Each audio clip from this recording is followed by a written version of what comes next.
Bismillahirrahmanirrahim. Assalamualaikum warahmatullahi wabarakatuh.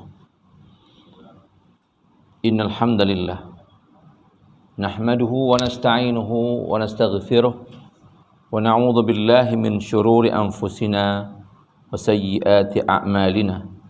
Man yahdihillahu fala mudilla lahu wa man yudlil fala hadiya lahu. Asyhadu an la ilaha illallah wa ashhadu anna Muhammadan abduhu wa rasuluhu la nabiyya ba'da, amma ba'd. Qala Allah Ta'ala, ya ayyuhalladzina amanu taqullaha haqqa tuqatih wa la tamutunna illa wa antum muslimun. Wa qala ya ayyuhalladzina amanu taqullaha wa qulu qawlan sadida yuslih lakum a'malakum wa yaghfir lakum dhunubakum. ومن يطع الله ورسوله فقد فاز فوزا عظيما واعلموا فإن أصدق الحديث كتاب الله وخير هدي محمد صلى الله عليه وسلم وشر الأمور محدثاتها وكل محدثة بدعة وكل بدعة ضلالة وكل ضلالة في النار. Ikhwati billah azakumullah, alhamdulillahirabbil alamin. Pertamanya kita memanjatkan rasa puji dan syukur kita kepada Rabbuna Azza wa Jal di atas segala nikmat dan kurniaan yang Allah berikan kepada kita. Yang kata Allah, fa in ta'udu ni'matallah la tuhsuha. Jika kamu ingin menghitung nikmat Allah, nescaya kamu tidak mampu menghitungnya.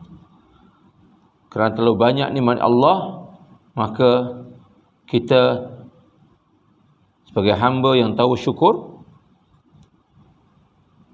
hendaklah kita sentiasa bersyukur dengan kita menjunjung segala perintah Allah dan berusaha semampu mungkin kita meninggalkan larangan Allah SWT. Karena itu juga yang dikatakan taqwa. At-taqwa bermakna imtithalu awamirihi wa ijtinabu nawahihi. Taqwa itu artinya menjunjung segala perintah Allah dan menjauhi segala larangan Allah. Ikhwati billah azakumullah, terus kepada apa yang kita bicarakan pada pertemuan yang lalu, iaitu kita telah membaca dan berhubung dengan i'tiqad Imam Asy-Syafi'i rahimahullahu ta'ala. Bagaimana kita melihat berdasarkan riwayat yang disampaikan bahawa akidah al-sunnah wal jamaah, terutamanya oleh hadis, berkaitan dengan sifat Allah SWT, semua mereka itu mengimaninya dan mereka menyerahkan maknanya tanpa mereka mentakwil ataupun menafsirkan dengan akal mereka. Sesuai apa yang Nabi terangkan, mereka beriman dengannya, dan apa yang Nabi diamkan, maka kita pun diamkan. Maksudnya kita tidak berani untuk mentafsirkan dengan akal kita, berbeza dengan ahli kalam, ya. Mereka itu menakwilkan sifat Allah sesuai dengan akal. Niat mereka itu apa dia? Agar tidak menyamakan Allah dengan makhluk. Bagi Sunnah wal Jamaah, jelas Allah mengatakan Allah itu tidak sama dengan makhluk. Dan apa yang Allah nyatakan tentang sifatnya, kita wajib beriman. Dan apa yang Nabi sampaikan dalam hadis yang sahih, wajib beriman. Dan apa yang Nabi diamkan, kita pun diamkan, ya. Sehingga diterangkan kepada kita, sebagaimana sahabat merupakan generasi yang terbaik yang Nabi puji mereka, begitu juga tabi'in dan juga tabi'ut tabi'in. Kesemua mereka itu beriman sebagaimana apa adanya, ya, tanpa mereka menafsirkan sesuai dengan akal mereka. Ada yang diungkit ataupun yang ditanyakan pada pertemuan yang lalu berhubung dengan sifat Allah SWT, yaitu bagaimana dinyatakan bahawa turunnya Allah itu pada akhir sepertiga malam, ya. Jadi kita di sini kita telah membaca bagaimana Imam Syafi'i rahimahullah ta'ala menyatakan bahawa wasyafa'atu li ahli al-kabair min ummati Muhammad wa anna Allah azza wa jal ala arshihi fi sama'ihi yaqrabu min khalqihi kaifa yasha wa anna Allah Ta'ala yanzilu ila sama'id dunya kaifa yasha. Imam Syafi'i mengatakan bahawa aku beriman adanya syafaat bagi pelaku dosa besar di kalangan umat Nabi Muhammad. Jadi adanya pengampunan. Siapa yang melakukan dosa besar, adanya pengampunan. Dan juga aku beriman bahawa Allah berada di arasy-Nya. Dia mendekati hamba-Nya sebagaimana Ia kehendaki. Aku beriman bahawa Allah itu turun ke langit dunia kaifa yasha, sebagaimana Allah kehendaki. Begitu juga tentang berhubung dengan masul khufain, mengusap khuf, iaitu apa dia? Sarung kaki yang dibuat daripada kulit, disapu di atas. Sudah, kita beriman saja. Nabi perintahkan sapu di atas, sapu di atas. Walaupun akal kita yang pijak di bawah, kenapa sapu di atas? Sudah, beriman saja.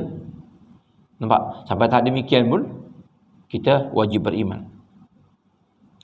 Jadi tentang khuf itu, pembahasan fiqh dibenarkan bagi mereka yang musafir, ya, ataupun dalam keadaan hadir, tapi dibataskan bilangan harinya. Dalam kitab Bulughul Maram itu bahaskan tentang itu. Jadi ada perbezaan dan panjang uraiannya.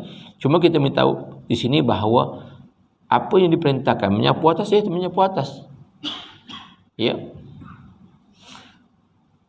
Kemudian dinyatakan juga tentang apa dia?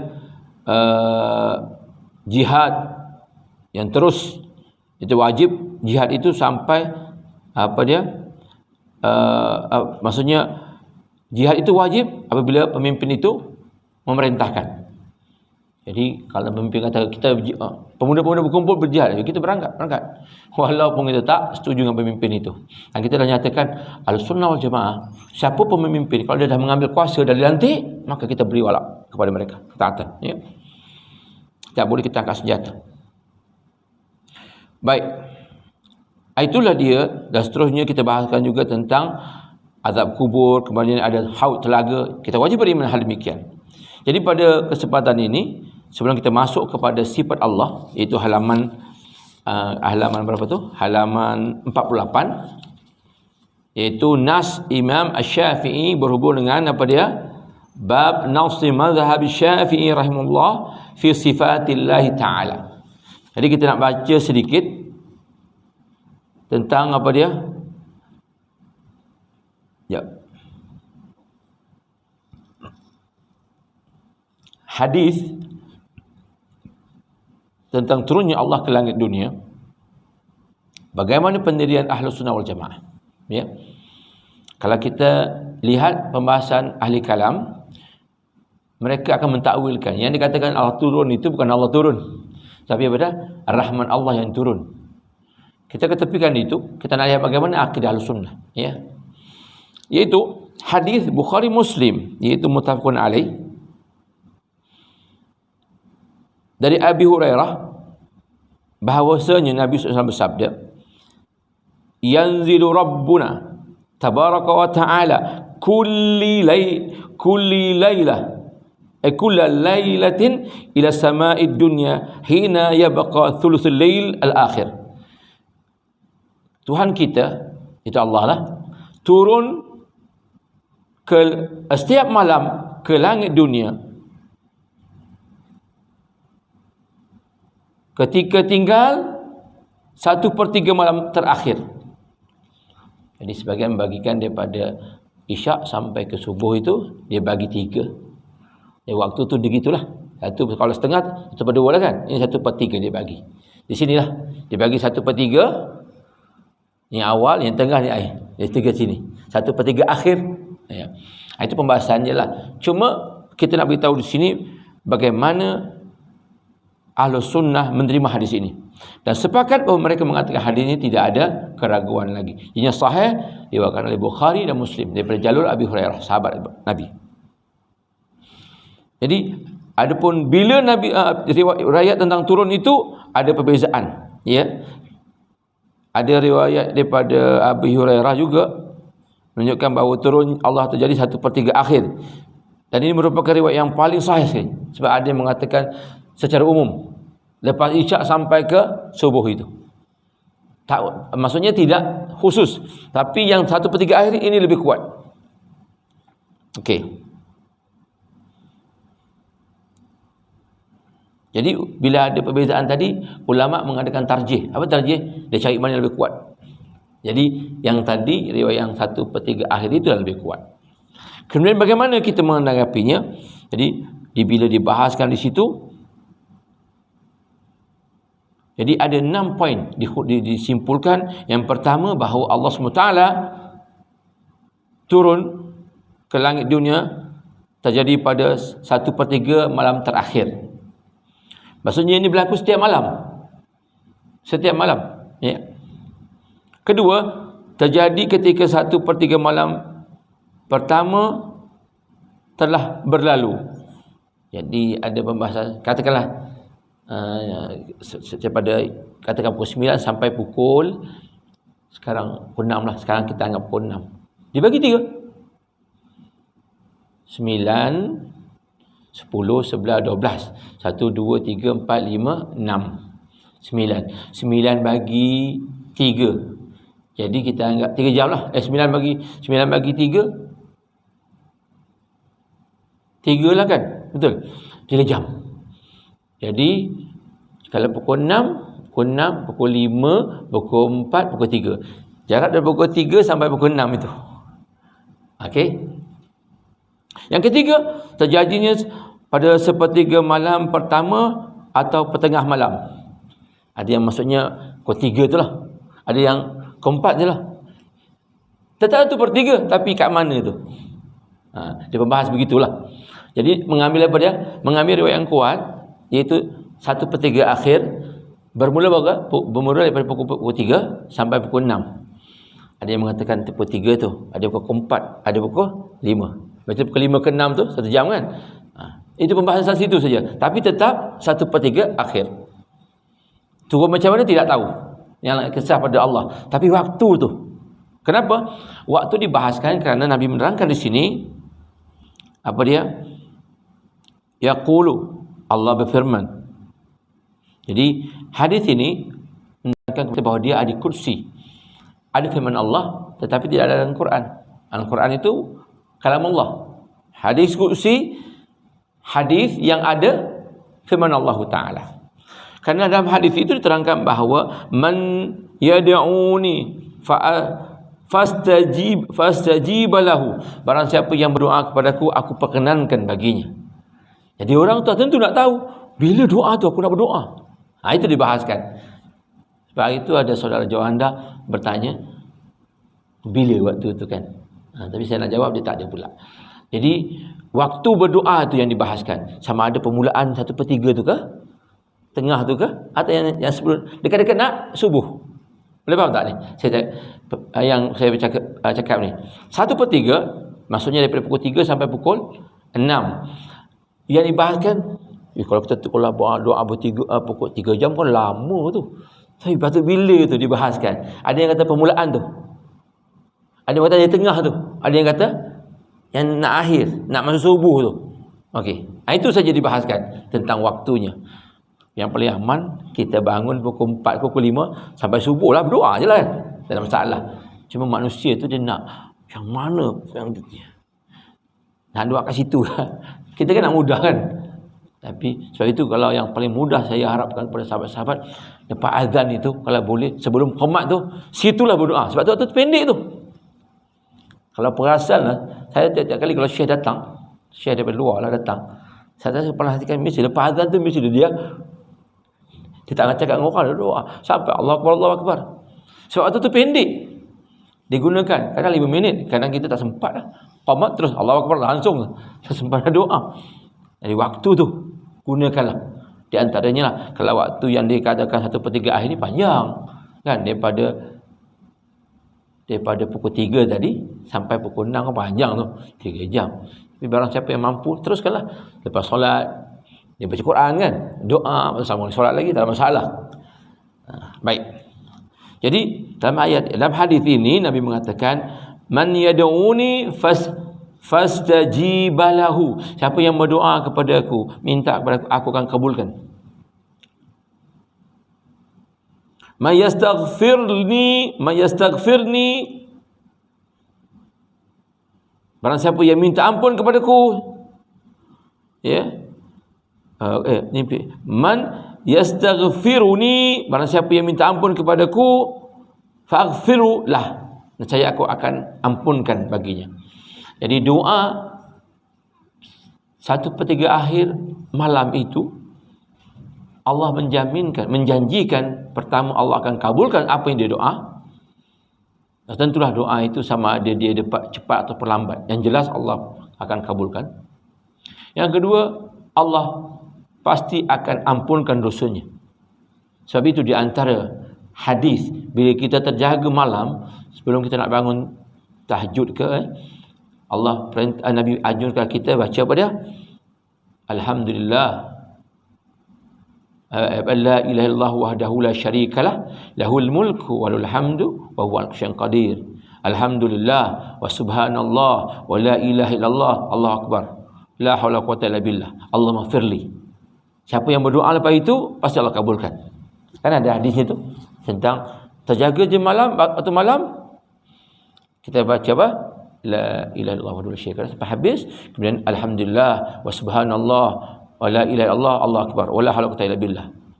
Allahumma firli, Allah akan kabulkan.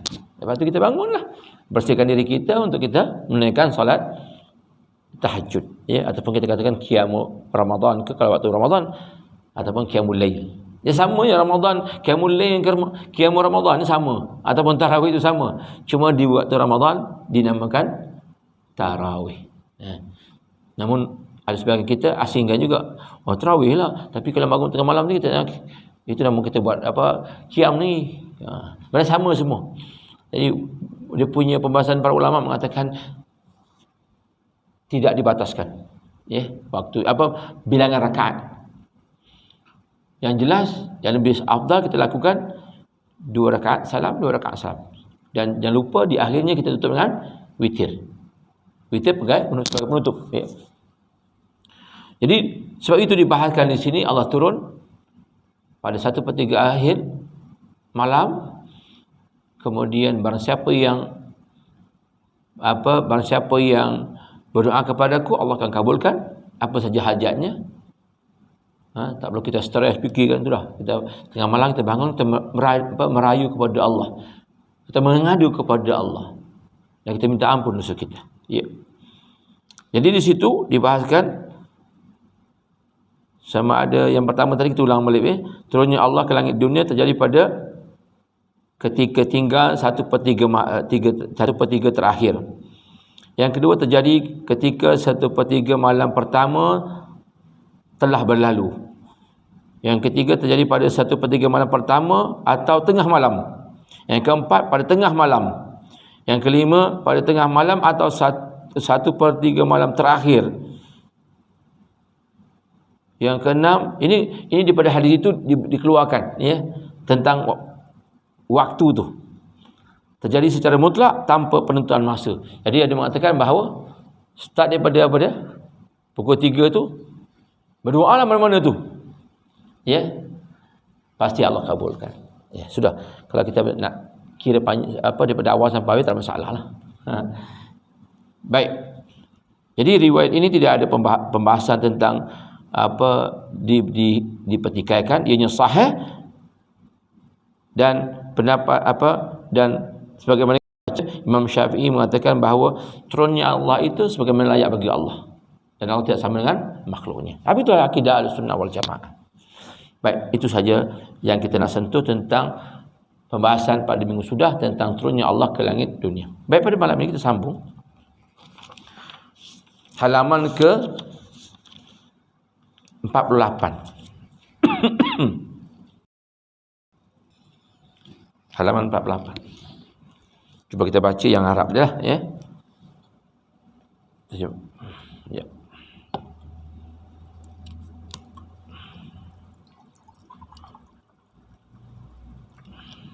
Masuk tu kau berarti 8 40 44. 838.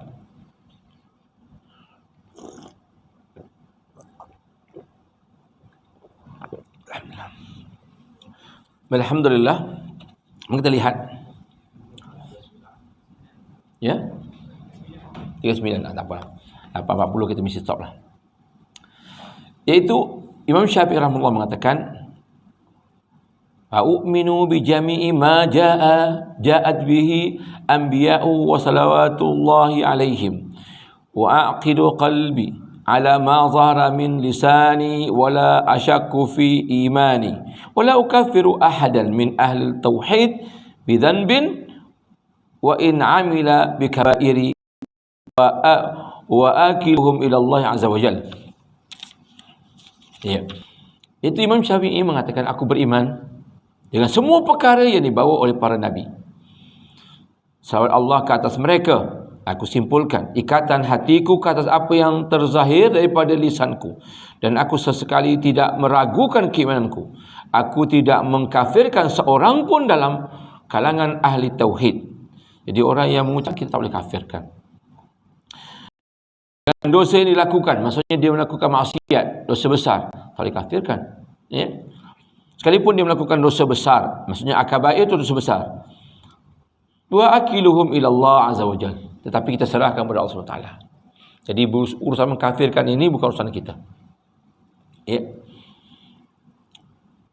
Sebab itu kita lihat banyak golongan yang suka mentakfirkan. Itu golongan orang-orang yang kepada mereka yang melakukan dosa besar, mereka terus kafirkan. Nah, kita tak boleh demikian. Hatta solat sekalipun, dilihat dulu dia sengaja tinggalkan kerana malas atau dia menganggap ia tidak wajib. Itu dilihat dulu. Jika dia malas ataupun dia tahu dia wajib tapi tak buat, maka dia berdosa besar. Namun kalau dia mengatakan ianya tidak wajib, maka dan dia memahaminya, dia tahu, maka demikian barulah dia jatuh kepada kafir. Ya. Jadi bukan mudah kita mengkafirkan. Sebab itu Imam Syafi'i mengatakan bahawa aku serahkan kepada Allah SWT. Wa arda bi qada'illahi wa qadarihi wa iradati bi khairihi syarrihi. Wa huma makhluqani muqaddarani ala ibad. Man syaa Allahu an yakfura kafara wa man syaa an yu'mina amana wa lam yarda Allahu azza wa jalla wa lam ya'mur bi wa lam yuhibbah bal amara bi ta'ati wa ahabbaha wa radiyaha wa la unzila al muhsina min ummati Muhammad sallallahu alaihi wasallam al jannata bi ihsanihi wa lal musii'a bi isaatihi an-nar. Khalaqal khalqa ala ma arada kullu musayyarun lima khuliqalah kama jaa fil hadis. Iaitu Nabi Imam Syafi'i mengatakan, Allah, aku terima dengan lapang dada terhadap qada dan qadar Allah serta kehendaknya, baik maupun buruk ketentuan itu, maksudnya qadar yang baik dan buruk lah, ya, adalah makhluk yang telah ditentukan ke atas sekalian hamba. Siapa yang Allah kehendaki untuk kufur atau ingkar akan kufur. Maka siapa yang Allah kehendaki untuk beriman akan beriman. Allah tidak pernah meredai kejahatan dan tidak pernah menyuruh melakukannya, apatah lagi menyukainya. Sebaliknya, dia menyuruh agar patuh kepada segala perintahnya. Dia menyukai kepatuhan dan meredainya. Aku tidak bermudah menetapkan orang yang membuat baik ke dalam kalangan umat Muhammad SAW dalam syurga kerana kebaikannya, dan tidak juga orang yang berbuat buruk dalam neraka kerana keburukannya. Allah mencipta makhluk menurut kehendaknya. Setiap makhluk diberi kemudahan untuk hidup sesuai dengan tujuan dan diciptakan. Jadi di sini kita nak baca juga ni sebenarnya, ya. Jadi kita ulang lagi untuk kita faham dengan baik bahawa beriman dengan qada dan qadar itu merupakan rukun iman.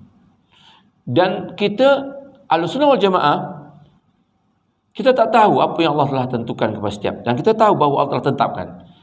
Jadi kita berdoa kepada Allah SWT agar Allah memberikan kepada kita kebaikan. Sebab itu dalam hadis Nabi mengatakan kepada Allahumma inni asqal jannah wa a'udzubika minan nar.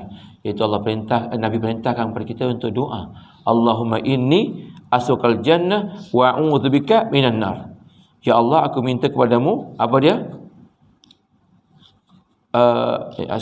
Ini saya baca yang lepas ini ni 37, patut 3. Saya tak perasan. Patut 48 kan? Baik, ini kita baca macam yang dah pernah baca kan? Baik. Tak apa, kita ulang tu menunjukkan kepada kita sekali lagi bahawa qada dan qadar Allah itu suatu yang telah Allah tetapkan kepada kita. Dan kita tidak tahu. Dan kewajipan kita apa dia? Banyak berdoa. Kerana doa itu merupakan senjata orang mukmin. Sehingga tidak mudah kita menyatakan siapa saja orang buat baik itu ahli syurga tu, buat jahat itu ahli neraka. Dan kita juga tak tahu keadaan kita. Sebab itu kita dianjurkan banyak mohon kepada Allah supaya diberikan syurga Allah. Sebab itu kita kata mustahil yang syair itu daripada Imam Syafi'i yang ilahi lastu firdausi ahla, ilahi lastu firdausi ahla, Tuhanku aku tak layak syurgamu. Sedangkan Nabi perintahkan pada Allahumma inni as'al jannah, ya Allah aku minta syurgamu, wa a'udzubika minan nar, dan aku minta lindung daripada api nerakamu. Kan jelas itu doa tu. Bukan kita Tuhanku aku tak layak syurgamu, aku tak sanggup api nerakamu. Bila ada mana?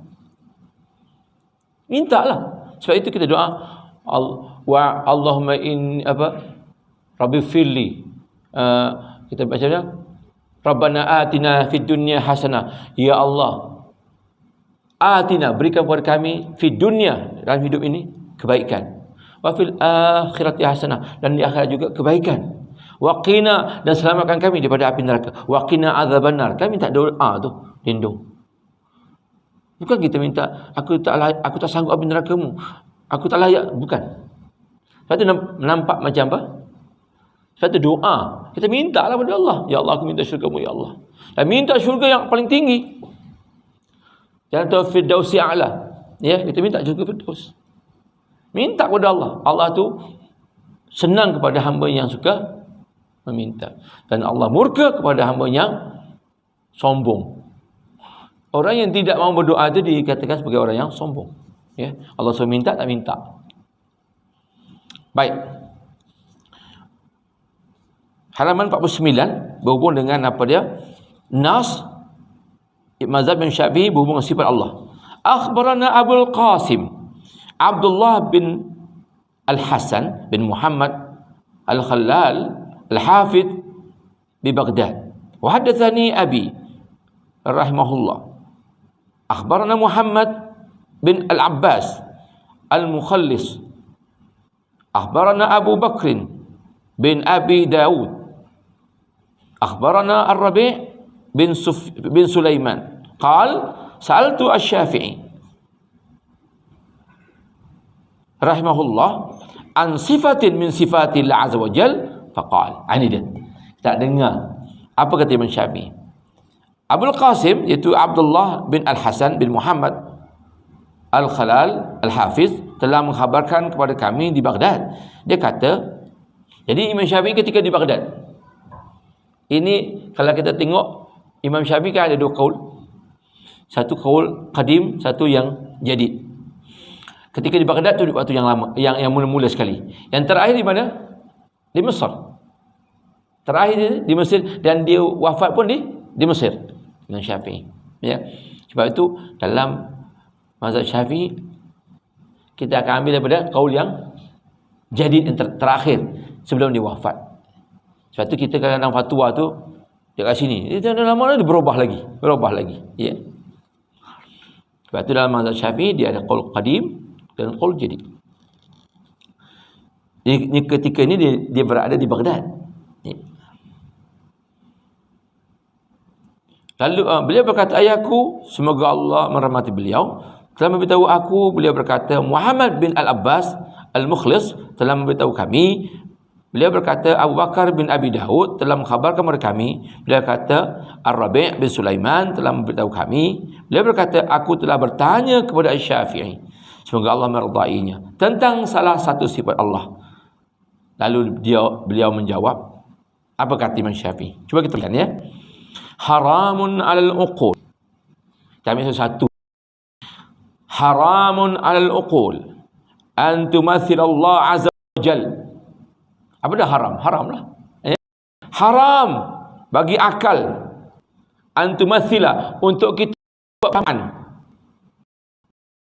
sifat Allah. Kita Allah nak mengandaikan tu tak boleh. Haram untuk kita fikir begitu. Allah Ta'ala besar tu macam mana? Yang ditikaikan, yang layak bagi Allah. Semualah. Allah itu ada wajah Allah. Kita beriman. Macam mana? Yang layak bagi Allah, dengan kebesaran Allah dan kemuliaan Allah. Allah tak sama dengan makhluk. Full stop. Maksudnya Nabi tak terangkan wajah Allah macam mana, tangan Allah macam mana. Tidak. Kita beriman saja. Samalah tadi turunnya Allah. Beriman saja. Sebab tu akidah sunnah begitu. Apa yang Allah terangkan dan Nabi terangkan, kita wajib beriman, tanpa kita mentafsirkan ataupun kita membuat perumpamaan. Kata Imam Syafi'i, haramun 'alal uqul, haram bagi akal. Apa dia? Antumathil Allah azza wa jal, untuk membuat perumpamaan bagi Allah. Alal awhami anta huddah wa 'alal nuzuni an taqta, 'alal nufusi an tafakkar. Itu haram bagi wahan. Apa dia wahan? Menurut ahli bahasa, wahan itu artinya kita sangka-sangka, kita tak pasti, ya, ataupun kita ragu-ragu, kita syak, curi sesuatu yang tak jelas, ataupun kita kata was-was, macam ni ke, mungkin macam ni, dia macam tu. Jadi haram bagi wahan, maksudnya kita menilaikan demikian untuk meletakkan had bagi Allah. Kemudian haram bagi sangkaan-sangkaan manusia untuk meletakkan kepastian berhubung dengan Allah. Haram bagi jiwa. Wa 'ala nufus tadi, haram bagi jiwa untuk antafakkara, untuk memahami hakikat Allah. Wa 'ala dhamairi anta'aqqama, anta'ammaq tu apa dia? Untuk kita maksudnya apa di sini? Haram bagi jiwa memahami hakikat Allah, dan haram juga untuk fikir dengan mendalam tentang zat Allah. Kemudian walal khawatir an tuhita, dan haram bagi lintasan hati untuk kita memahami tentang Allah. Kita nak bayangkan macam mana, tak boleh. Jadi akal manusia, perasaan manusia, fikiran manusia itu terbatas. Memang tak mampu memikirkannya. Wal uqul an ta'qila illa ma wasafa bihi nafsahu aw ala lisani nabiyhi sallallahu alaihi wasallam. Haram bagi minda untuk memikirkan kecuali sifat yang disifatkan sendiri oleh Allah bagi dirinya maupun melalui lisan nabinya. Jadi apa yang Allah terangkan tentang Allah, kita beriman sebagaimana diterangkan Al-Quran, dan apa yang Nabi terangkan dalam hadis, kita beriman. Dan apa yang Nabi tak hulas, Nabi tak terangkan secara mendetail, sudah kita beriman saja, tanpa kita memikirkan, mengandaikan, ataupun dalam lintasan hati kita. Haram hukumnya. Jadi ringkasnya apa dia? Kita beriman saja apa yang Nabi terangkan, beriman saja apa yang Allah khabarkan. Sudah. Tak payah kita nak fikir-fikirkan. Kenapa? Tentang syurga Allah, ketika Allah mengatakan mala ain ra'at wala udhun sami'at. Tentang syurga Allah tu mata tidak pernah melihatnya. Tak payah. Jadi kita tak perlu nak bayangkan. Wala hatana qabil bashar. Dan kita nak mengandai pun, andai kita pun takkan mampu menjangkauinya. Jadi buat apa kita fikir? Beriman sajalah, sebagaimana para sahabat beriman saja sudah. Boleh faham ya? Jadi kita tidak sebagai golongan tertentu nak belajar hakikat Allah. Wah, susah. Dia ada tahap, dia mula-mula syariat, marifat, hakikat dah bersatu dengan Allah. Wah, susah. Itu guru dia buat tu, itu zahir, kita tak tahu hakikat dia tu. Wah, macam-macam lah dia cakap. Benda yang tak masuk di akal, tapi mereka boleh menerimanya. Jadi kita, Nabi yang maksum, ibadah yang Nabi contohkan kepada kita tu sampai Nabi bengkak-bengkak. Ini relate. Rokok dua takusi, wali tu wali. Oh, percaya? Cium tangan, minum air kaki, macam-macam. Mustahil wali Allah begitu. Jadi wali Allah mesti orang yang bertakwa. Dan dia tidak mungkin melakukan perbuatan yang aneh. Jadi orang Melayu punya wali pada aneh saja wali. Aneh saja wali. Ya. Oh, dia tahu benda tu, wali. Jadi kita wali, orang bertakwa kepada Allah Taala. Namun kita tidak nafikan bahawa dalam hadis menerangkan bahawa wali Allah itu diberikan karamah. Karamah itu apa dia? Kalau Nabi mendapat mukjizat, beliau mendapat karamah. Jadi kita tak tahu tentang karamah itu. Yang banyak dilakukan lain. Jangan satu wali, apa yang Nabi pegang apa semua itu dia ambil berkat. Nah, itu yang masalah tu. Dia mati, minta dikubur pula kan. Dikubur itu pula diadakan acara. Hal demikian tidak pernah disyariatkan oleh agama kita.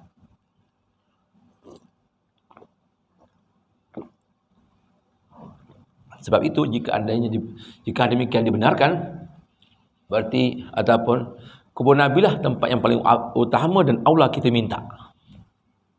Nabi tidak demikian. Nabi tak mencontohkan. Sahabat pun tak pernah melakukan demikian. Cukup kita pergi Mekah itu, kita lewati, kita bagi salam, doakan. Abu Bakar, Umar.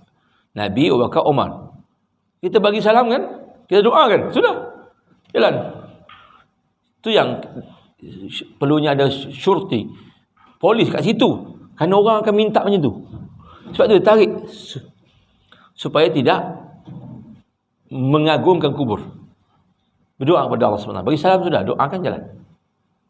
Kalau tidak nanti jadi kubur seperti Khomeini.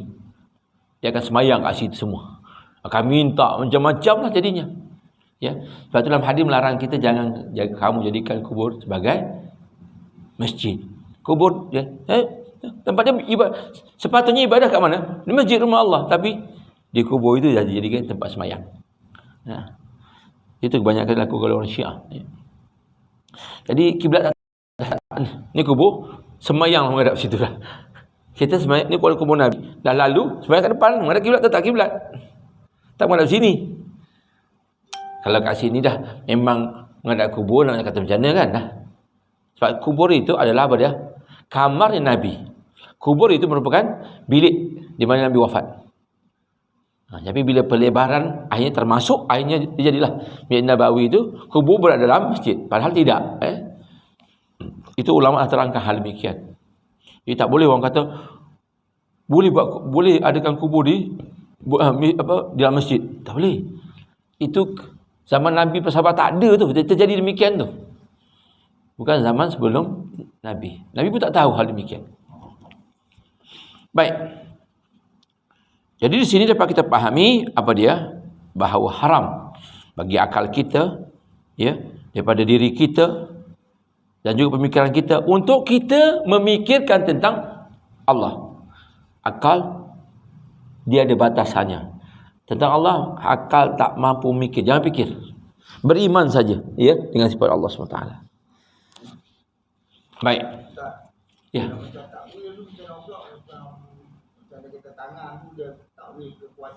Ya. Itulah dia kata takwil, tamthil, ta'til, itu bahasa Arab. Kalau ta'til tu menafikan terus sifat Allah. Jadi Allah tak ada tangan. Bukan tangan. Allah tak ada tangan langsung. Kalau Asy'ariyah, dia mentakwil Allah tangan, tapi tangan tu bukan masuk tangan ni, maksudnya ke kudrah, kata dia. Ta'til menafikan terus Allah tak ada tangan. Tapi dalam Quran kata tangan. Dia tak mau terima. Sebab nanti kalau kata tangan, Allah macam makhluk. Asy'ariyah al-Maturidiyah, dia kata Allah, ya Allah tangan. Tapi dia tamthil. Apa tamthil? Yadullah bermakna qudratullah. Yang dikatakan tangan Allah tu bukan tangan Allah, tapi maksud itu adalah kekuasaan Allah. Dia kata begitu. Nampak? Dia tidak menolak, tapi dia menerimanya, dia mentafsir, mentakwil. Sama juga istiwa. Istiwa maksudnya bersemayam bahasa. Jadi Allah bersemayam ataupun duduk berada di arasy. Istiwa itu bukan maksudnya Allah duduk, tapi istaula, berkuasa di arasnya. Dia tidak menolak, tetapi dia mentakwil. Itu maksud takwil tadi. Bagus ahli sunnah bukan tidak begitu. Dia tak mentakwil. Mesti Allah di aras, ya. Sebagai Imam Syafi'i kan, ketika dia kata, aku lebih suka jawapan ini guruku. Allah di apa? Di arasnya. Aku beriman. Kaifa itu majhul, bagaimana tak tahu. Tapi Allah berada di arasnya. Al-iman wajib. Beriman dengan hal tersebut wajib. Kerana itu ayat Quran wajib. Sudah. As-su'al anhu, kita membahaskannya itu bid'ah. Maksudnya kita membicara macam mana? Para sahabat tak melakukan demikian. Dia diam saja. Kan Nabi tak menerangkan. Sudah, kita diam sajalah. Begitu. Dia faham tak tu? Contoh tadi. Jadi Al-Sunnah menerima semua sifat Allah. Semua sifat Allah itu sifat sempurna yang layak bagi Allah. Allah tak sama dengan makhluk. Itu kata full stop tadi. Jangan kita bahaskan. Sebagian kelompok dia menerimanya, dia bahaskan. Maksudnya itu dia takwil. Qudratullah, istawa bukan istawa. Maksudnya itu istaula, menguasai arasy katanya. Boleh faham tu? Itu dia memasukkan takwil tadi. Beza. Tu Asy'ariyah mentakwil, Al-Sunnah menerima apa adanya tanpa mentakwil atau menolaknya. Itu dia. Sebab tu kita baca tadi. Sebab tu juga saya ingatkan kepada sahabat-sahabat, kalau berhubung sifat Allah ni paling mudah tentang istiwa saja. Kalau boleh hafal. Imam Syafi'i mengatakan istiwa maklum. Istiwa maklum. Kaifiyatuhu majhul. Al-imanu bi wajib. As-su'al anhu bid'ah. Apa dia? Istiwa itu maklum. Maksudnya maklum, dipahami. Sudah. Allah berada di arasnya. Faham sudah. Allah di arasnya. Sudah, kita faham sudah begitu. Kaifiyah itu majhul. Bagaimana? Tak tahu. Nabi tak huraikan tentang duduk Allah. Al-iman, beriman tentang Allah di arah itu wajib. As-su'al anhu, kita membahaskan, mempertikaikan, mengkaji. Itu bid'ah. Sudah. Jangan fikir. Akal tak mampu fikir. Beriman saja sudah. Ini apa? Inilah jawapan yang dijawab oleh Imam Malik ketika ditanya. Dan ini juga Imam Syafi'i mengambil. Ma qala syai' habba ilayya. Apa yang guruku jawab itu aku lebih suka. Jadi orang tanya dia tentang sifat Allah, dia hurai balik hang tu, yang 4 tadi. Yang kita juga begitu. Dan itu lebih aman, lebih selamat. Ya. Bagaimanalah? Allah di tangan. Ya, Allah tangan. Yang layak bagi Allah dengan kebesarannya dan kemuliaan. Allah tak sama dengan makhluk. Full stop. Allah kata turun langit dunia. Hadis sahih. Ya, kami beriman. Dengan kesempurnaan Allah. Allah turun di langit dunia pada 1/3 malam akhir, kami beriman dengannya. Allah tidak sama dengan makhluknya. Sudah. Allah Maha sempurna. Full stop. Kan mudah kita memahami demikian. Nanti kalau Allah turun di langit dunia, berarti nanti kat belah sana kan siang. Kita fikir kan. Ya Allah Maha berkuasa. Dia yang menciptakan langit dan bumi. Milik dia. Dia berhak membuat apa saja yang kendaki. Sudah, serah pada Allah lah. Kan kalau kita kata Allah, kalau macam tu, dia mereka, kita siang, dia malam. Macam mana pula tu? Dia mulakan bagi bingung orang. Sudah, kita sudah beriman saja. Hak Allah. Nak buat macam mana, kita beriman saja. Sudah. Dia tenang Al-Sunnah. Dia tak main akal-akal. Susah. Mau tidaknya. Allah di mana? Allah di arasy. Kalau macam tu, hadis mengatakan bahawa Allah, di mana kamu berada, situ ada Allah. Macam mana? Diterangkan juga di situ bahawa yang dimasukkan Allah bersama kita itu dengan ilmunya. Allah Maha mengetahui. Itu maksud dia. Jangan kata Allah. Kita ambil contohlah. Anak kita tu surat pada kita. Sesungguhnya ibu sentiasa bersamamu. Bukan kita kat sana. Maksudnya doa kita, saat doakan anak kita berjaya. Kan sesungguhnya ibu sentiasa bersamamu kan. Bukan kita pergi sana dah. Itu kena faham juga pembahasan demikian. Apatah lagi Allah Maha menguasai segala-galanya. Sudah, serah kepada Allah. Jadi akidah Al-Sunnah itu sebenarnya mudah. Mudah. Dan jelas. Ya. Kalau tidak, jadi pening. Orang yang kata Allah tu ada, mustahil baginya tiada. Tiada kiri, tiada di kanan. Orang nak faham macam mana? Dia fikir. Ustaz, satu kali cakap, ada tak? Kan pembahasan tu, Allah itu ada, mustahil baginya tiada. Tidak bertempat, tiada kiri. Kan orang pening. Ada tak ada? Mesti ini ada satu kali ada tu kita. Pening tak ada. Bagi kita Allah tu ada sudah. Di mana? Di arasnya yang layak bagi Allah. Allah ada kalau bersama kita? Ya. Allah bersama kita ilmunya Allah Maha mengetahui. Apa yang kita lakukan Allah mengetahui. Allah Maha segala-galanya. Jelas. Tak pening kan? Tak pening saya kata. Kalau Allah di mana-mana, nak poket, nak kasut, mana-mana sebenarnya. Kan susah begitu. Ya Allah bersama kita. Ya Allah bersama kita dengan ilmu. Kerana Allah Maha mengetahui. Setiap daun yang jatuh di malam yang hening, jatuh malam, Allah mengetahuinya. Dan Allah Maha mengetahui. Itu maksudnya. Sebab tu kalau baca hadis itu, ayat itu, nampak maksudnya itu tu. Cuma orang ambil satu, kata, dia akan menjadikan kita bingung. Tapi tidak. Jelas. Baik. Tapi satu lagi, halaman 51. Ini satu cukup kita ambil. Ya. Akhbarana Al-Syekh Abu Ya'la Al-Khalil bin Abdullah bin Abdul Rahman bin Ahmad Al-Qarwini Al-Hafidh. Akhbarana Al-Qadi Abu Sa'id Al-Qasim bin Al-Qamah Al-Abhari. Akhbarana Abu Muhammad Abdurrahman bin Abi Hatim Ar-Razi. Akhbarana Yunus bin Abdul A'la Al-Muqri.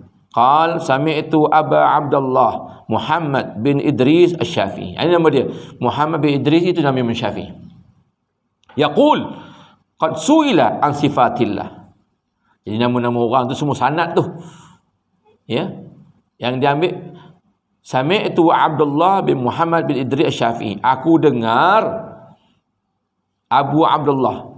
Itu apa? Muhammad bin Idris Asy-Syafi'i. Imam Syafi'i berkata, semoga Allah meridai beliau. Qad su'ila. Sesungguhnya dia dah ditanya an sifatillahi azza wajal, tentang sifat Allah azza wajal. Ma yu'minu bihi, dan soalan keimanan beliau terhadapnya. Ini dia. Lillahi ta'ala asma'un wa sifatun ja'a biha kitabuhu wa akhbarahu biha nabiyyuhu sallallahu alaihi wasallam. Ummatahu la yasa'u ahadan min khalqillahi ta'ala qamat alaihi al-hujjatu radduha li'anna al-Qur'an nazala bihi wa saha an Rasulillah sallallahu alaihi wasallam al-qawlu bihi fima rawa anhu al-adl. Allah SWT memiliki nama-nama dan sifat-sifat tertentu yang datang dalam kitabnya, dalam Al-Quran. Apa yang Allah khabarkan dalam Al-Quran, kita beriman. Dan dikhabarkan oleh nabinya kepada umat baginda, apa yang terdapat dalam hadis yang sahih. Sesiapa pun yang telah tertegak hujah ke atasnya tidak boleh menyangkalnya, kerana Al-Quran itu sendiri diturunkan dengan perkara tersebut. Dan sahih daripada Nabi SAW bahawa baginda mengatakan demikian melalui riwayat-riwayat yang adil. Jadi apa saja riwayat yang sahih berhubung dengan sifat Allah, wajib kita beriman. Ada hadis demikian, beriman sudah. Ya. Itu berhubung apa dia? Sifat-sifat Allah. Jadi kita kena faham nama asma wa sifat. Itu nama Allah dan itu sifat Allah. Contohnya apa dia? Ar-Rahman. Itu nama Allah. Siapa nak gunakan boleh. Letak Abdur Rahman. Allah itu nama juga Allah. Siapa nak gunakan? Abdullah. Ar-Razzaq, yang maha mengurnia. Yes, sifat Allah. Siapa nak gunakan? Abdur Razzaq. Hamba kepada Allah lah semuanya itu. Jadi wajib kita beriman hal demikian. Itu nama Allah dan itu sifat Allah. Al-Qahhar, yang maha perkasa. Al-Jabbar, yang maha sombong. Itu sifat Allah. Kita tak layak. Kita hamba. Kalau kita nak guna letak Abdul sebelumnya. Semua nama-nama Allah letak Abdul. Jadi insya-Allah kita akan sambung ini, ya, tentang akidah Imam Syafi'i berhubung dengan nas mazhab Syafi'i berhubung dengan sifat Allah SWT. Jadi kita cukupkan masa itu. Tandakan tu halaman 51, nanti kita akan sambung fa in khalafa dzalika, sekiranya dia menyelisih. Ini kita akan bahaskan pada pertemuan akan datang insya-Allah. Ya. Cukuplah masuk waktu dah kan? Ya, silakan. Kita tutup majlis kita. Subhanakallahumma wa bihamdika asyhadu an la ilaha illa anta astaghfiruka wa atubu ilaik. Bismillahirrahmanirrahim. Wal 'asri innal insana lafi khusr illa alladhina amanu shalihat wa tawassaw bil haqq wa tawassaw bis sabr. Wassalamualaikum warahmatullahi wabarakatuh. Boleh azan?